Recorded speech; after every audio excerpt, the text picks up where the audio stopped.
नमस्कार दोस्तों, आशा करता हूँ कि आप लोग अच्छे होंगे। दोस्तों, आज की कहानी है खुदीराम बोस की, अमर बलिदानी खुदीराम बोस। दोस्तों, 11 अगस्त बलिदान दिवस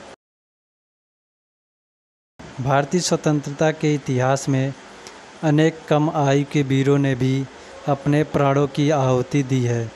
उनमें खुदीराम बोस का नाम स्वर्ण अक्षरों में लिखा जाता है। उन दिनों अनेक अंग्रेज अधिकारी भारतीयों से बहुत दुर्व्यवहार करते थे। ऐसा ही एक मजिस्ट्रेट किंग्सफोर्ड उन दिनों मुजफ्फरपुर बिहार में तैनात था। वह छोटी छोटी बात पर भारतीयों को कड़ी सज़ा देता था। अतः क्रांतिकारियों ने उससे बदला लेने का निश्चय किया। कोलकाता में प्रमुख क्रांतिकारियों की एक बैठक में किंग्सफोर्ड को यमलोक पहुंचाने की योजना पर गहन विचार हुआ। उस बैठक में खुदीराम बोस भी उपस्थित थे। यद्यपि उनकी अवस्था बहुत कम थी, फिर भी उन्होंने स्वयं को इस खतरनाक कार्य के लिए प्रस्तुत किया। उनके साथ प्रफुल्ल कुमार चाकी को भी इस अभियान को पूरा करने का दायित्व दिया गया। योजना का निश्चय हो जाने के बाद दोनों युवकों को एक बम, 3 पिस्तौल तथा 40 कारतूस दे दिए गए। दोनों ने मुजफ्फरपुर पहुंचकर एक धर्मशाला में डेरा जमा लिया। कुछ दिन तक दोनों ने किंग्सफोर्ड की गतिविधियों का अध्ययन किया। इससे उन्हें पता लग गया कि वह किस समय न्यायालय आता जाता है, पर उस समय उसके साथ बड़ी संख्या में पुलिस बल रहता था, अतः उस समय उसे मारना कठिन था। अब उन्होंने उसकी शेष दिनचर्या पर ध्यान दिया। किंग्सफोर्ड प्रतिदिन शाम को लाल रंग की बग्घी में क्लब जाता था। दोनों ने इस समय ही उसके वध का निश्चय किया। 30 अप्रैल 1908 को दोनों क्लब के पास की झाड़ियों में छिप गए। शराब और नाच गाना समाप्त कर लोग वापस जाने लगे। अचानक एक लाल बग्घी क्लब से निकली।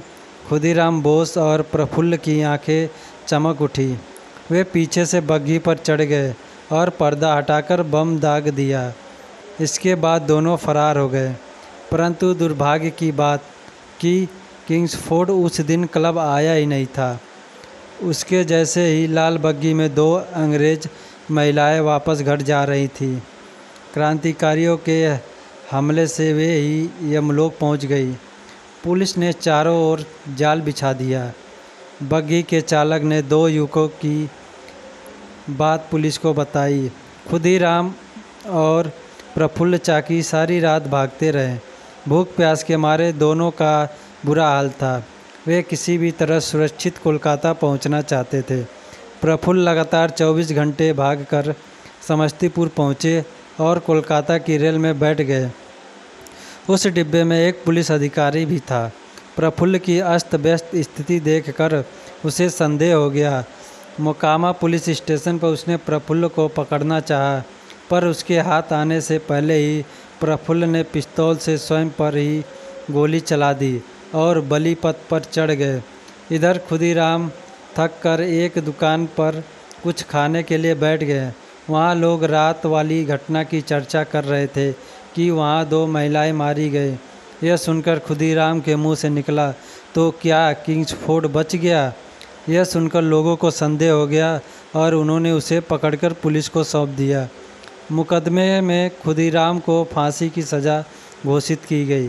11 अगस्त 1908 को हाथ में गीता लेकर खुदीराम हंसते हंसते फांसी पर झूल गए।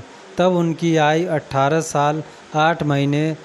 जहां वे पकड़े गए उस पूसा रोड स्टेशन का नाम अब खुदीराम के नाम पर रखा गया है।